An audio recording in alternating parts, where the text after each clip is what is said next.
Hello. Hello, Thera. Okay, this is another excerpt from my in progress manuscript, which is about a sort of rough around the edges punk teen girl who's like sort of forced to conform to a really different life when her mom marries into a super religious family. But little does she know that this family isn't quite as squeaky clean as she first thought. And right here, you're going to meet the main character's stepsister, who has a bit of a bizarre, slightly dirty hobby. So enjoy. You want to sit or you want to stand? Yeah, I'll sit. Because I can also give you this. Here you go. Yeah. Okay. Is that good? Yeah, we're good. Okay. Right.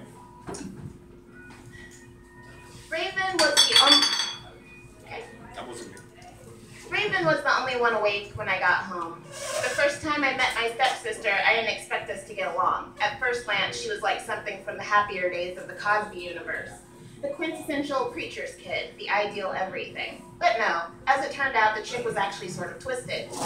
And I didn't feel nervous or scramble for lies when I saw her sitting at the breakfast table. Besides, I knew things about her she wouldn't like me telling her dad either.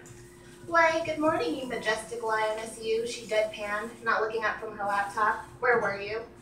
I could have told her, but I had been good about not making her an unwilling accomplice to my shenanigans, and I didn't plan on starting.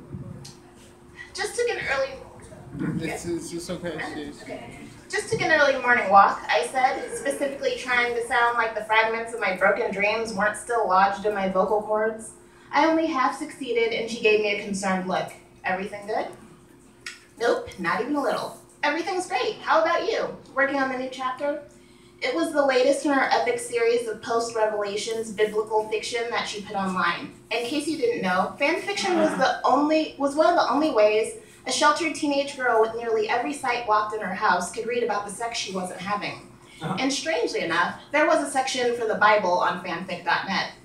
Since the first tip every new writer got was to write what you know, her situation was sort of the perfect storm of weirdness. The new one was about the second coming of Jesus and the Antichrist meeting in a boarding school in dystopian London. She made me proofread it for her every week. It was amazing. I am. Are Ntinge and Christopher finally going to kiss? I went for a soda. I wasn't supposed to have them that early, but I figured screw it, I was sad. There's nothing sexual about their relationship, Raven lied with her lying face. Their bond is based on intense mutual curiosity in spite of conflicting obligations. Christopher's meant to be the savior of the world, and Ntinge is destined to destroy it. They can't give in to baser desires. I sat down next to her and peeked over her shoulder. Something about Christopher's sinewy arm around Ntinge's broad shoulders was the first thing that caught my eye. I swear it was the only possible thing that could make me happy that morning. Also, I needed to look up sinewy. It seemed like a good word. I was kind of a vocab slut.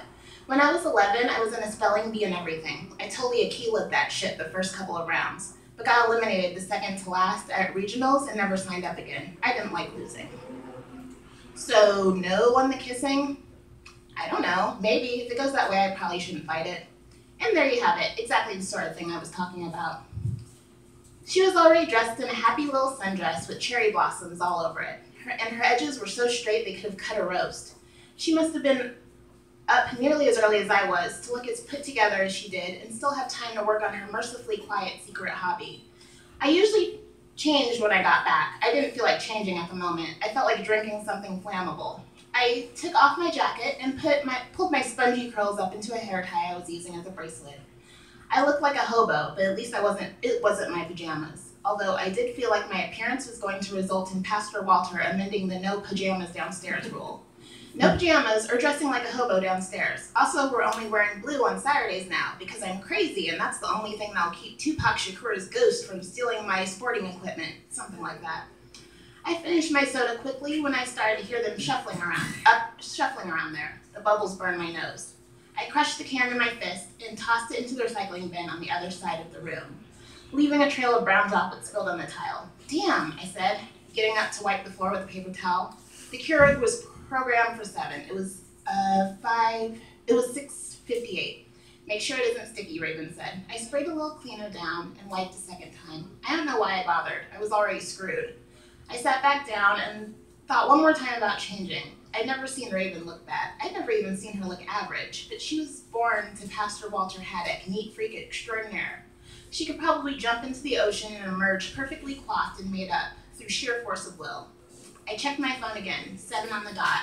I heard the weak whistling trickle of the Keurig. They'd be down any second to openly disapprove of me. And that is it. Thank you.